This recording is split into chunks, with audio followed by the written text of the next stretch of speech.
Good morning. Wiley is playing our prelude now, Love, Serve, and Remember. Do you remember?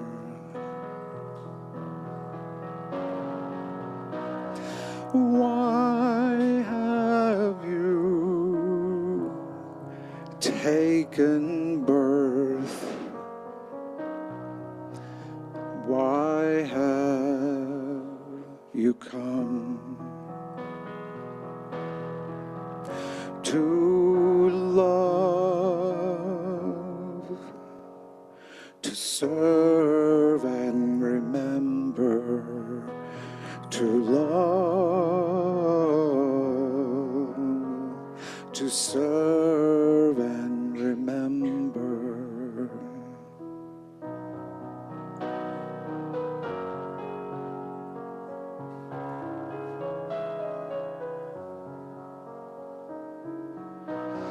Why have you come to earth? Do you remember? Why have you taken birth? Why have you come to love, to serve and remember, to love, to serve and remember, to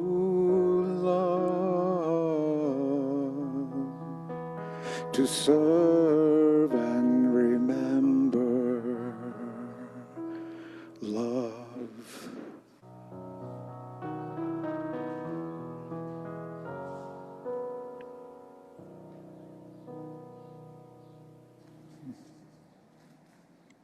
Good afternoon and welcome to the Lake Chapala Unitarian Universalist Fellowship. I'm Lamar Allen, and can you hear me okay? This afternoon, Reverend Matt will share our message remotely from North Carolina. We are glad you're here. Whether you come seeking connection, inspiration, or simply a moment of peace, may you find within this gathering a sense of belonging, and may your spirit be nourished by whatever you discover here. Our opening words this afternoon are by Michelle Collins. We come from different homes, different paths, different worries and hopes. But we come to this same space for the same reason, to remember that we do not have to carry this life alone. Here, we learn to flourish together by choosing again and again to show up for one another. Welcome. Let us worship together. If you are new here and would like to receive our newsletter and other emails, please talk to a member of the welcome team, or you can write us at info@lcuuf.org. Would members of the welcome team please stand up now for everybody to see? And we appreciate their service. And of course, whether you are new to our fellowship or longtime participants, know that you are all welcome and that we are glad you're here with us. As is our practice here at LCUUF, if there is anyone who is visiting us for the first time or who has returned or reconnected with us after a long absence, we would love to know that. So when the microphone is ready to be passed, if you are willing, please raise your hand and the microphone will be brought to you. We ask that you speak your name into the mic and tell us where you are from. If you're on Zoom, please introduce yourself in the chat box and it will be read aloud in the fellowship. We'll start with the people in the room. Good morning. My name is Judy Judkins, and this is our first time visiting this congregation. My husband and I moved here about 9 weeks ago from Louisiana. There we were familiar with the UU congregation in that area. I'll turn it to my husband. Hello, I'm Kent Judkins, and to say that this is our first time here isn't completely accurate. We've been here about 4 other times, but that was for a ukulele class. Yeah, and we're happy to be here. We live in West Occoquan, forever, hopefully. Welcome. Welcome. Judy, I'm Devorah, and Judy just said, you're not new, but I want to say I was away for only 5 weeks, but it felt like a very long time, so I'm really happy to be back. Welcome. Some more people in the room? Hi, my name is Veronica, and one of the things that I learned in acupuncture school was that every time we show up, we are different. So every single time we come to this congregation, we are actually different people. So maybe every time we come, we are coming for the first time. Good afternoon. On Zoom today, we have no visitors, just members. Okay, thank you, Joyce.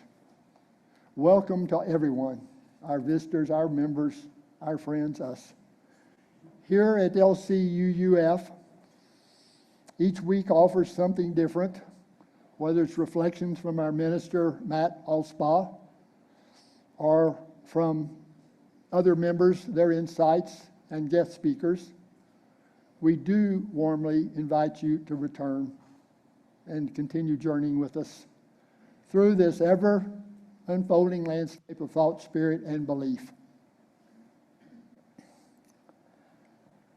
Our chalice lighting words today are by Deborah Falk. The chalice lit among us is a beacon of hope in a world in crisis, a beacon of possibility made manifest in community, a beacon of warmth through our interconnections, a beacon of light illuminating our shared wisdom, a beacon of connection by our being together.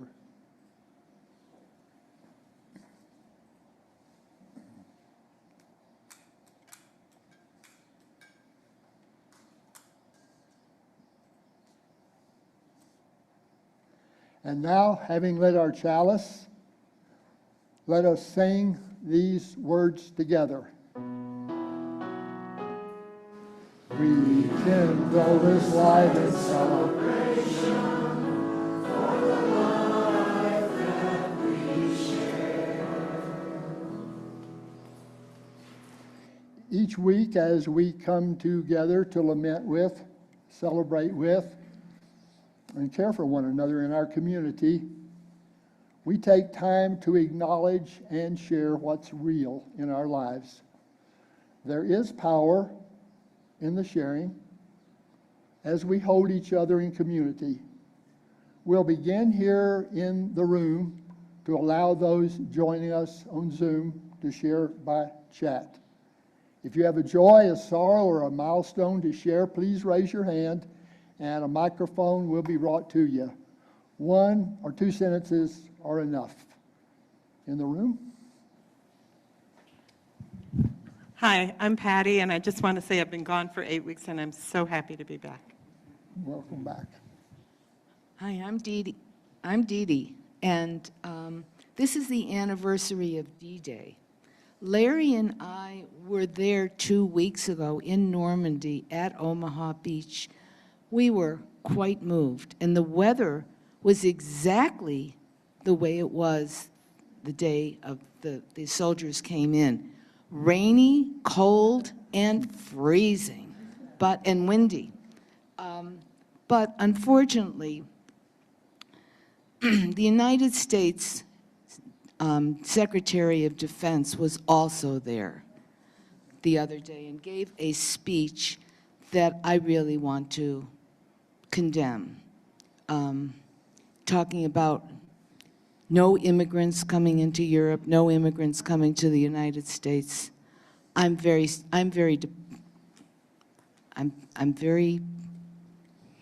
angry.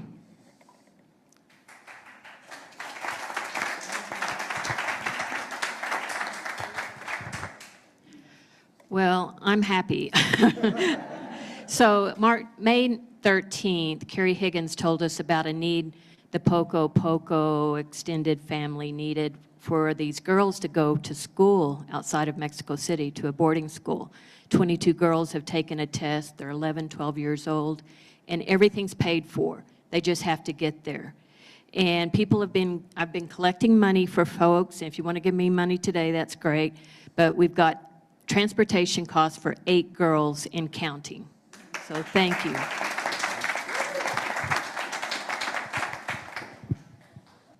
I'm still Devora, and I have such a joy. I have 2 new members of my family. For those that speak Spanish, I am now a bisabuela, which is great-grandmother, which blows my mind.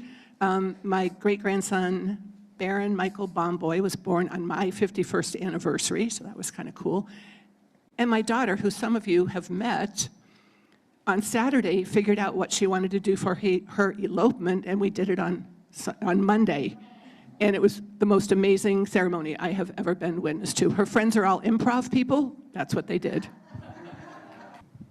Thanks. My name is Robbie, and I just want to acknowledge that it's Pride Month, and that's just a nice thing in this community, but it's especially powerful that in this congregation, this environment, we're not just tolerated or just welcomed, we're just mainstreamed in normal life here. And there's so many activities, I can't keep up. Anyway, I'm just grateful for that whole experience.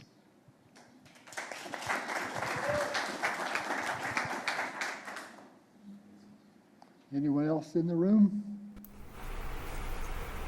Anyone on Zoom?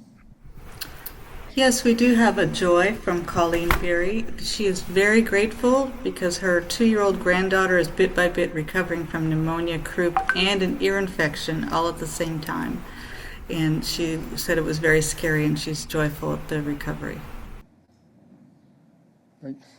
Okay. And now we're lighting a candle to represent the joys and sorrows spoken and witnessed here today, and as well as those that we hold in the silent sanctuary of our hearts. Let us share a moment of silence.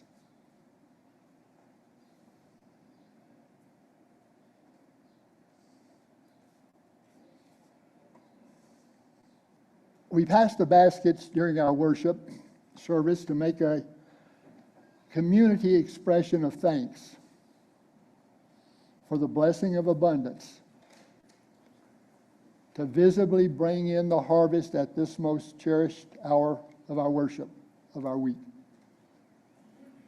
6 charitable organizations here at Lakeside receive 100% of what we give in the baskets at our services.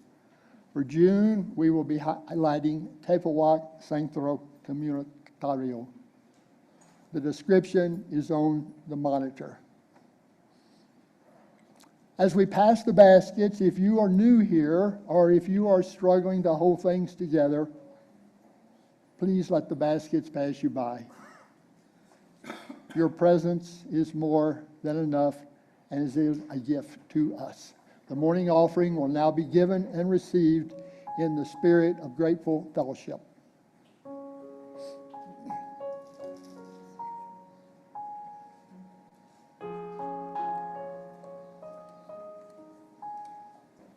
May we use these gifts to foster love and justice in the world.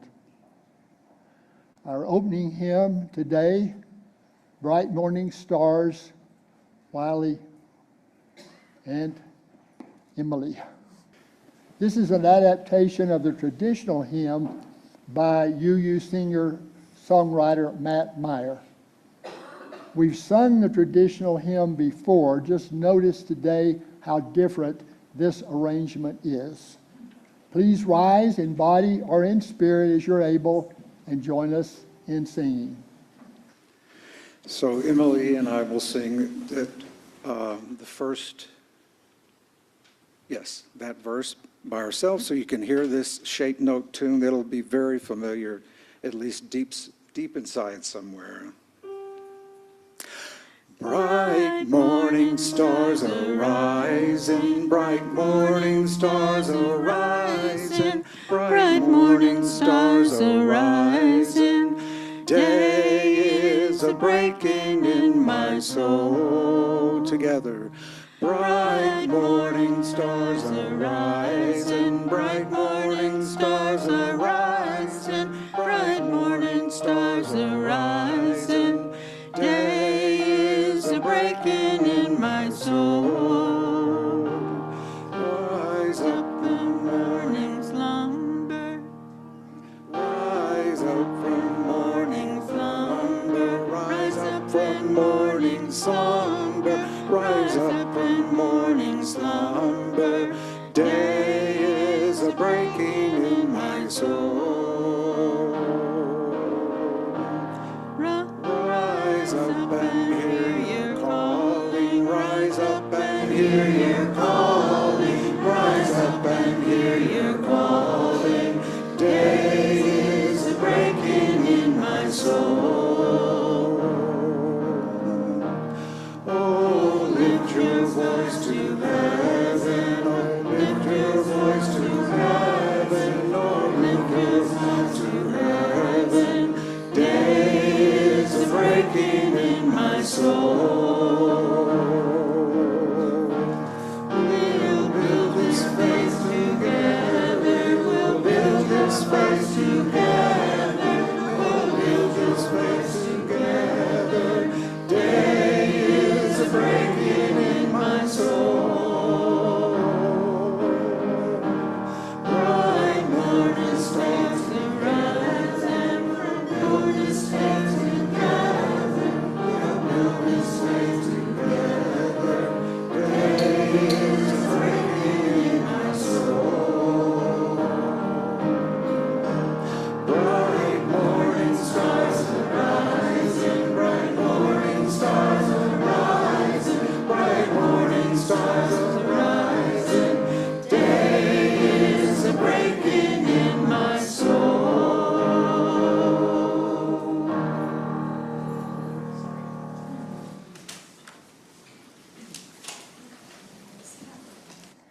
We're going to have a meditation now by Matt, remotely.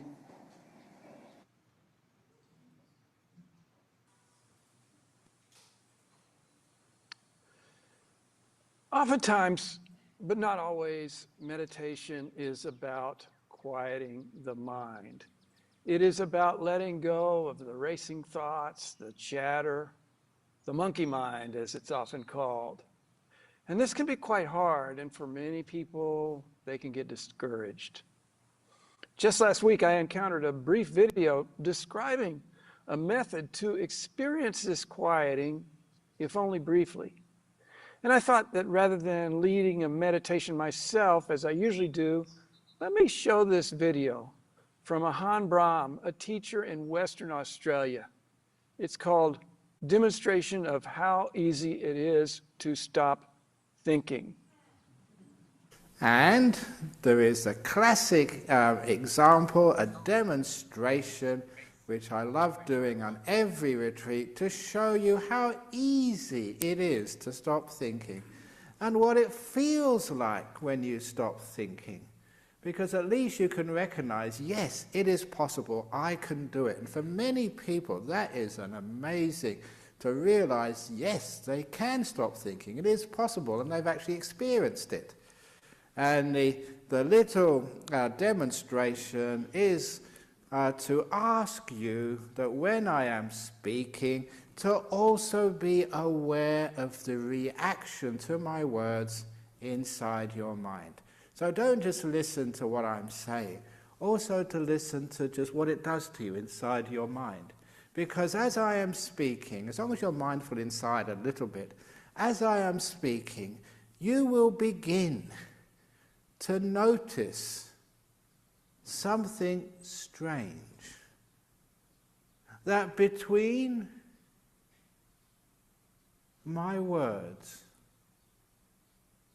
there are long gaps.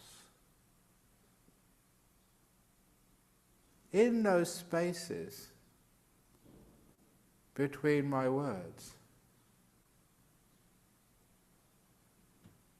what was happening in your mind? You were silent. You were aware, but not a thought was going on in your mind. You can do it. And this is what it feels like. Being aware, hearing the sounds of the birds, but without a thought going on in your head. Easy, isn't it? Now just carry on for another 2 hours.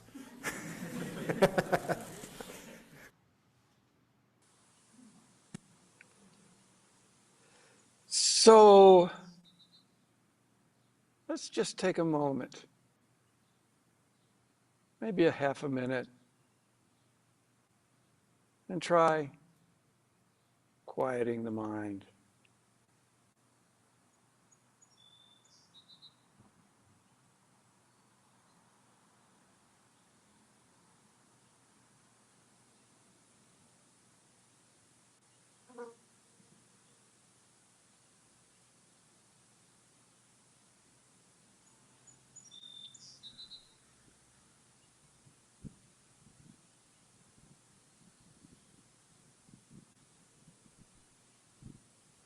Thank you.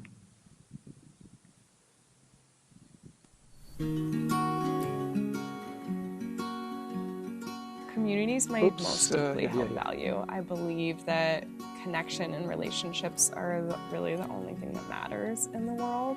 So many people experience loneliness and isolation. Loneliness is linked with heart disease, depression, anxiety, all of these mental and physical health issues. And so if we feel more connected with our neighbors, we experience a sense of belonging in any space in our lives, we're going to be our best selves. We're going to go out and create more joy and love and connection in the world. Co-housing communities are neighborhoods. It's a collection of private homes, so people live in either condos, townhomes, apartments. They're regular homes. They might be slightly smaller in terms of square footage than your average home, but they're still complete with everything that a regular home would have. In addition to that private home, you have a lot of common space that you share with your neighbors. So oftentimes that includes a common house, a dining room, community gardens, yoga studios, really whatever the community decides that they want to share. If you look at a co-housing community, the cars are on the periphery and there's walking paths and green spaces all designed for people to connect with each other. It's so nice because everything is facing inward towards this pedway. You are bringing your groceries past your neighbors and they're helping you carry them. You are leaving to go to school and seeing all the other families leaving to go to school and work. And it really, encourages that engagement, but then you also really get to know people. Then you have the social infrastructure piece, which is like your common meals, your community meetings, your community work days, baby showers, Super Bowl parties, everything that keeps people together. I really love being in a place where I know all my neighbors. Just not feeling alone when you come home and feeling like, yeah, there's people here that I know and trust and that are friends. That's a good feeling.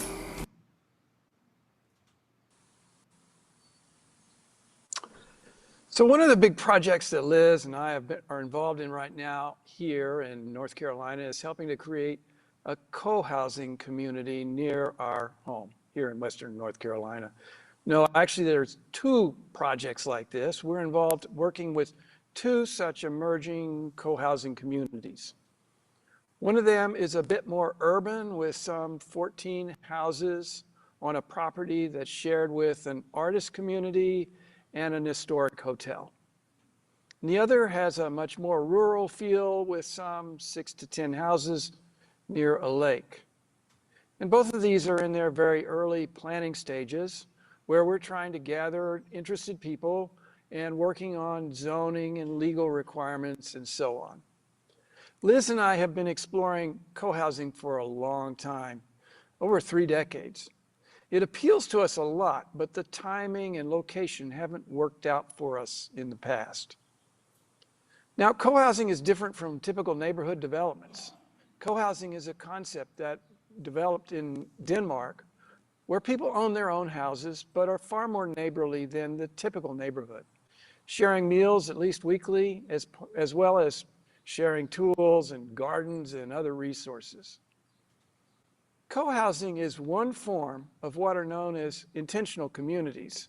That is, communities where people come together based on shared values and a greater level of cooperation than typical neighborhoods. Now, when many people think about intentional communities, they think about hippie communes or perhaps religious cults. And it's true, these can be called intentional communities, but there are many other varieties as well. In the United States and Canada, for example, there are a number of eco-villages, communities organized around permaculture and organic gardening and sustainable living on the planet. And there's an eco-village right here in Western Ajijic, Rancho La Salud. Additionally, there are numerous examples of housing cooperatives, typically in larger cities. There's even a house founded on Unitarian Universalist values in Boston, Massachusetts. The Lucy Stone Cooperative, as it's known, houses about a dozen people in a large Victorian house in downtown Boston. Now, in trying to create these 2 co-housing communities, Liz and I have learned just how much work it is to establish intentional communities. First, there's a lot of legal work to be done. Neither the United States nor Canada have good legal structures for intentional communities.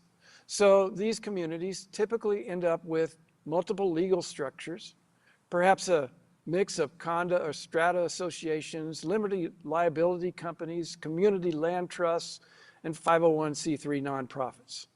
We've talked with about a half a dozen lawyers in our quest for workable legal structures. Secondly, who makes up the community? How do you invite in the people who will fit? And how do you discourage folks who might not fit from joining?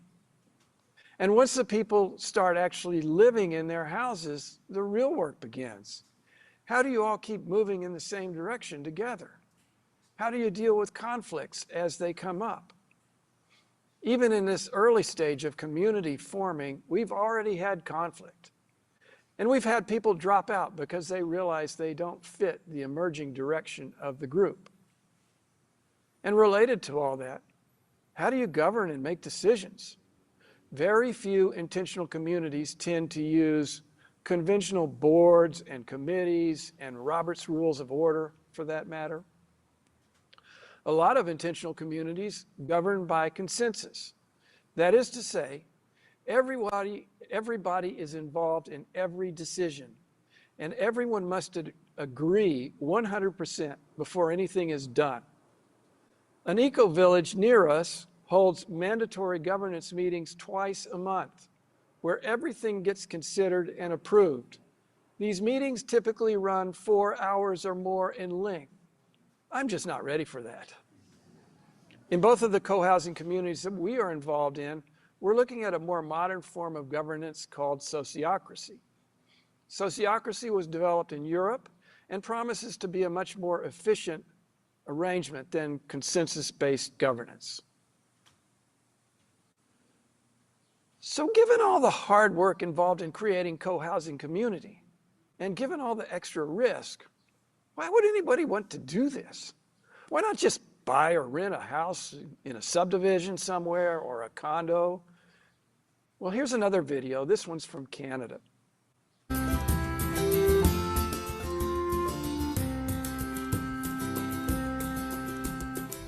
In the early 70s in Denmark, some people were looking for a better way of living. I think they were looking for more community. Some people who went to school over there and studied co-housing came back to North America and decided that this was an excellent model for housing and community in North America. So they wrote a book about it and have become the gurus. The difference is that it's built to support a sense of community. Our attempt was to make it attractive to lots of different kinds of people. So we have single women, single men, some working, some not. We have families. And I love the kids. I wouldn't have that much exposure to kids if I wasn't living here.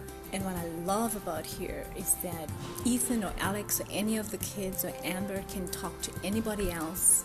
There's people in sort of every age group here, all the way from infants to elders, and everywhere in between you can find here. I think that's extremely healthy for us, to not have a monoculture like that. And there are also deeper levels that you can enter into co-housing. We were involved for 3 years before move-in, figuring out what the shape of the building was going to be, how many units were going to be in it, and down to the final design and so on. I would say that we're an environmentally aware group of people, and that we tried right from the construction stage to do whatever we could to do the right thing environmentally and sustainably. The other thing that's been really active here is car sharing.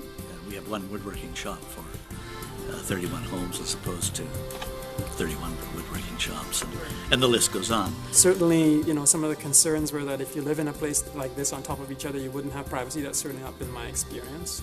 We don't flush people out of their homes. If they want to hide for 6 months at a time, it's totally possible to do that. But if you wanted to interact, it's right outside your door. Different people have specialties in different areas. Some people are really great with computers. Some people are great at fixing cars. So we kind of have this pool of knowledge that we share with each other. So why do this? For me, it's sort of the same reason that I got involved in congregational community years ago. I wanted to be around other people, working together, connected. I hope my life will be richer, surrounded by other people who are also intentionally wanting to be more connected with each other. Consider all of us here. Most of us could conceivably do our spiritual religious growth alone. We could read sacred texts at home by ourselves. We could watch religious leaders give talks on YouTube. We could meditate or pray or practice in private. And yet we prefer to do these things with other people in community. And that's why we're here today. We get more out of our spiritual lives by being in community. And that's one of my observations as I have been doing the work with others in these 2 co-housing communities. I marvel at how similar the issues and challenges in co-housing are to the issues and challenges in this fellowship. Questions like, what is our purpose or mission? Who is really welcome here? How do we deal with sharing resources? How do we deal with conflict with difficult people? Let's consider that last question first. How do we deal with conflict? It's a big question that co-housing communities must deal with. After all, these people are neighbors. They have houses next to each other. Better to figure out how to deal with typical neighborly problems, the barking dogs, the wandering kids, where to park that ugly camping trailer. Better to figure out how to resolve those things together than to let them simmer. Because we all know that these same problems exist in conventional communities, which have their own share of conflicts and difficult neighbors too. The great Christian theologian Henry Nouwen said, and I quote, "Community is not easy. Somebody once said, community is the place where the person you least want to live with always lives." In Jesus' community of the 12 apostles, the last name was that of someone who was going to betray him. That person is always in your community somewhere, and in the eyes of others, you might be that person. End quote. But we deal with similar issues in congregations too. People come in with different ideas and they behave differently, or horrors, they might want to come in and completely change the way we do things. In this fellowship, we do have processes for dealing with conflict and with difficult people. And it happens, conflict arises, we use our processes to deal with it. Maybe we change, maybe the person changes, and hopefully we all learn something from the conflict. But we don't shy away from conflict. The renowned Buddhist teacher Thich Nhat Hanh spoke of a practice from his days in traditional Vietnamese monastic communities. He recounted that if a community was getting along perfectly, the monks wouldn't get a chance to practice anger management and conflict resolution. So the abbot, the spiritual leader, would go to another village and locate a notoriously difficult or annoying person to bring back. The abbot might even pay this person to come and live in the peaceful community. The presence of this difficult person pissed off the other monks, but the annoyance helped the other monks to practice ways of getting along and develop compassion and self-awareness. In the same way, while we don't go around advertising for difficult people, we do try to make space for them in our community. We welcome people with differing mindsets, practices, and approaches to life. Now, this doesn't mean anything goes, but it does mean we can all grow together, practice getting along, hopefully with people we perceive as difficult, perhaps becoming less difficult over time. Here's another difference between intentional communities and ordinary communities. And this difference has parallels in this fellowship as well. Both the intentional communities and this congregation tend to operate more as gift or sharing economies than as transactional economies. Here's a brief video about a sharing economy. So back in my early 20s, I heard a story. It sounded a bit like a fairy tale back then, about a farm that began with 3 farmers longing to grow food for their neighbors in a place where that had largely become impossible due to rising land prices. And so they approached a group of interested neighbors with a plan, or at least a proposal or a plea for the possibility of local food again in that place. And this included a budget for what it would cost them to undertake growing a year's worth of vegetables for 30 households, vegetables as well as milk and meat. And they sat the interested folks in a circle, and they asked if they could go around the circle and people would be willing to pledge different amounts of money until the budget was covered. And it took a couple of rounds, but they did it. A few years into the project, a woman came to him, to Anthony, and she said, you know, my husband and I love being a part of this farm and community, but we're going to have to drop out of the farm. We've both lost our jobs. We're going to have to drop out of the farm this year. And he said to her, you know, I think you could do us as the farmers and the membership as a whole a real service if you came to the meeting and you pledged 0. And by golly, she had the courage to do just that. And then what the farmer told me was that what happened next, there wasn't a dry eye in the room. That there was a group of middle-class folks weeping in a way that would have been downright embarrassing in public. So what happened there? Why were they weeping? And so we could tell a story that they were weeping out of pity, that they pitied the poor woman and her family. But that might be a little bit too easy of a story to tell. That maybe instead, in that moment, they had a felt sense of themselves as people who had the capacity to carry their neighbors. Which also means that they might live among people who had the capacity to carry them on the day that they needed to pledge 0.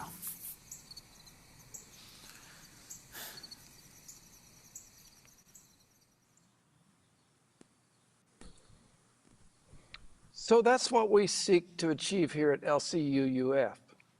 that we might feel that we have the capacity to carry our neighbors, our fellow congregants, and that we know that others might carry us when we need to be carried. Botanist and indigenous author Robin Wall Kimmerer tells us, in a gift economy, wealth is understood as having enough to share, and the practice for dealing with abundance is to give it away. In fact, status is determined not by how much one accumulates, but by how much one gives away. The currency in a gift economy is relationship, which is expressed as gratitude, as interdependence, and the ongoing cycles of reciprocity. So we try to run this congregation as a kind of a gift or sharing economy. We fund the activities of this fellowship primarily through pledge payments. Our members make pledges of vastly different amounts based on their ability to give, as well as their commitment to the fellowship. We do not charge fees or dues for the various services that we offer here at LCUUF, nor do we require specific hours of service as volunteers. We simply hope that enough people are grateful for this community that they can give what they can of money or time. Similarly, my hope is that these two co-housing communities will support some degree of sharing, a kind of gift economy that is uncommon to most conventional neighborhoods. That while we will own our own homes, we plan to share in other aspects. A common house, gardening, tools and resources, maybe even space and materials for hobbies. We might even share in other things like childcare or cars or cooking. We'll have to see what might be possible. Finally, I should mention the idea of mission or purpose. Most ordinary neighborhoods in the USA or Canada don't have a clear sense of purpose. People just live there. Intentional communities usually have stated values or missions, often spiritual or ecological. The two communities we are working with are in the process of defining their missions. I wouldn't be surprised if these missions for these communities ended up being something like the words of Daniel Greenberg, co-director of the Foundation for Intentional Communities. He said, "These communities are a group of people that are trying to live high quality and yet low impact lives together." I like the idea of people trying, yes, trying, perhaps imperfectly, to live high quality yet low impact lives together. Similarly, congregations like this function better when most everyone here has a combined sense of purpose. Ideally, this is a written mission statement that acts as a kind of a North Star, giving us direction, guiding us in our decisions. Our fellowship, this fellowship, is also in the process of defining its mission. We will return to that topic in 2 weeks' time, on June 21st, when our mission task force will present its work.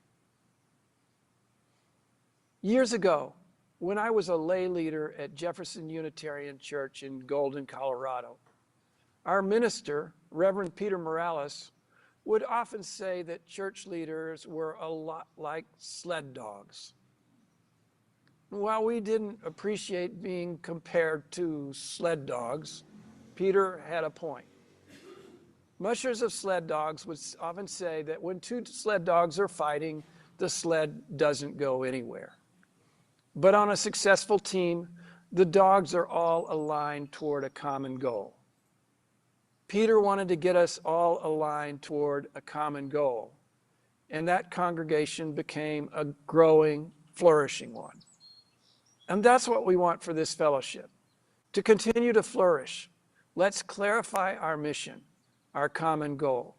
Let's find that North Star and use it to guide us to a promising and wonderful future. May it be so. Our closing hymn is Here We Have Gathered. This is another one we have sung recently, but again, watch the adaptation. Please rise in body or in spirit as you're able and join us in singing. Wiley will play a brief intro.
Second, I have to lower this key because I raised it for me.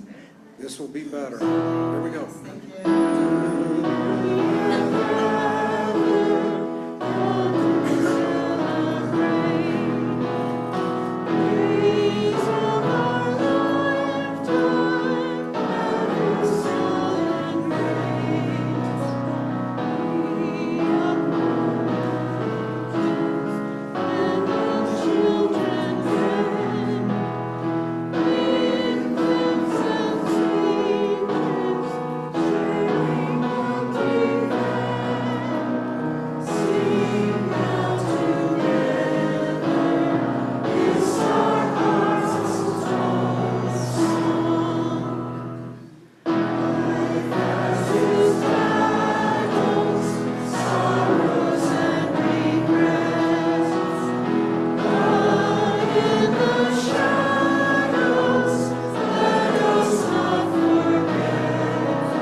Matt.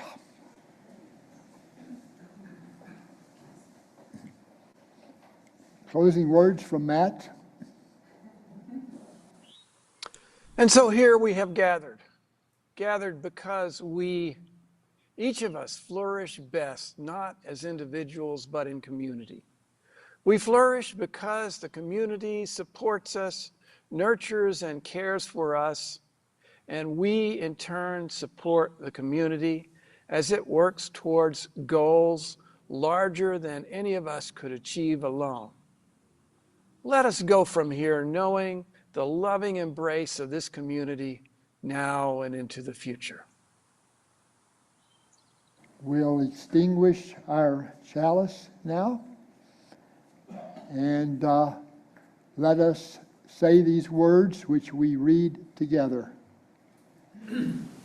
We extinguish this flame, but not the light of truth, the warmth of community, or the fire of commitment.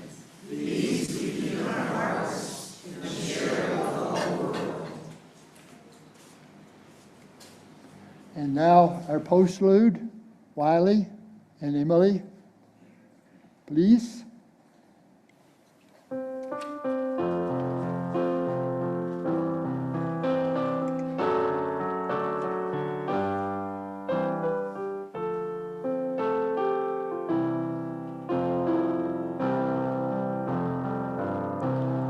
May I be light in you. May you be light in me, into our hearts, into our souls, let love abide. May I be love in you. May you be love in me. From this place out to the world for all time. May I be light in you. May I be light in me. Into our hearts, into our souls, let love abide. May I be love in you. May you be love in me. From this place and to the world for all time.